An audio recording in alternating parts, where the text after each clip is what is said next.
नमस्कार शेतकरी मित्रांनो, तर आज आपण पाहणार आहोत एक अशी शेती पद्धत ज्यामध्ये एकाच शेतातून वेगवेगळ्या पिकांमधून जास्त उत्पन्न घेण्याचा प्रयत्न केला जातो। या पद्धतीमध्ये मुख्य पीक आहे कारले, त्यासोबतच पपईचे आंतरपीक सुद्धा घेतले जाते आणि मोकळ्या जागेत मिरची, कोथिंबीर यांसारख्या पालेभाज्याची लागवड केली जाते। सर्वप्रथम शेताची योग्य मशागत करून बेड तयार केले जातात। या बेडवर जमिनीच्या आकारानुसार किंवा पिकाची योग्य व्हरायटीनुसार बेड तयार केले जातात। या बेडवर कारल्याची लागवड साधारणतः 8 इंटू 4 फूट अंतरावर केली जाते। कारल्याच्या वेली जमिनीवर पसरण्याऐवजी त्यांना आधार देण्यासाठी पेंडाल किंवा मंडप पद्धतीचा वापर केला जातो।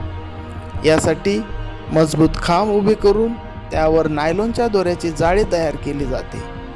कारल्याच्या वेली या जाळ्यांवर चढल्यामुळे पिकाला चांगला आधार मिळतो आणि वेलींची वाढही व्यवस्थित होते। याचा आणखी एक मोठा फायदा म्हणजे फळे जमिनीला लागत नाहीत, त्यामुळे फळांची गुणवत्ता टिकून राहते आणि शेतातील कामेही सोपी होतात। आता या कारल्याच्या लागवडीसोबतच आपण पपईसारखे आंतरपीक घेऊ शकतो। पपईची लागवड योग्य अंतर ठेवून केली जाते। साधारणपणे 2 इंटू 2 मीटर अंतराची शिफारस केली जाते। मात्र आंतरपीक पद्धतीमध्ये हे अंतर शेताची रचना, जात आणि स्थानिक परिस्थितीनुसार महत्त्वाचे ठरते। पपईचे रोपे लावताना पाण्याचा निचरा चांगला होईल याची विशेष काळजी घ्यावी लागते, कारण पपईला पाणी साचणे अजिबात सहन होत नाही। पपईची रोपे वाढत असताना कारल्याचे पीक मंडपावर वाढत राहते, म्हणजेच शेतातील उपलब्ध जागेचा वेगवेगळ्या स्तरांवर योग्य वापर केला जातो। आता उरलेल्या मोकळ्या जागेचा वापर करण्यासाठी मिरची, कोथिंबीर यांसारखी कमी कालावधीची पिके घेतली जातात। कारले, पपई आणि पालेभाज्या यांची वाढ वेगवेगळ्या प्रकारात होत असल्यामुळे योग्य नियोजन केल्यास एकाच शेतातून वेगवेगळ्या वेळी वेगवेगळे उत्पन्न मिळू शकते।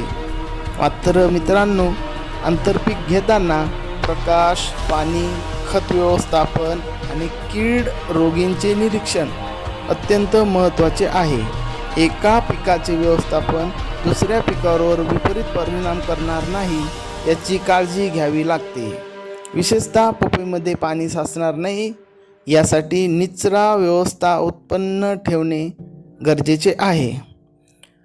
तर अशी ही कारले, पपई, मिरची, कोथिंबीर यांसारखी एकात्मिक आंतरपद्धत आपण आज या व्हिडिओ मार्फत बघितली आहे।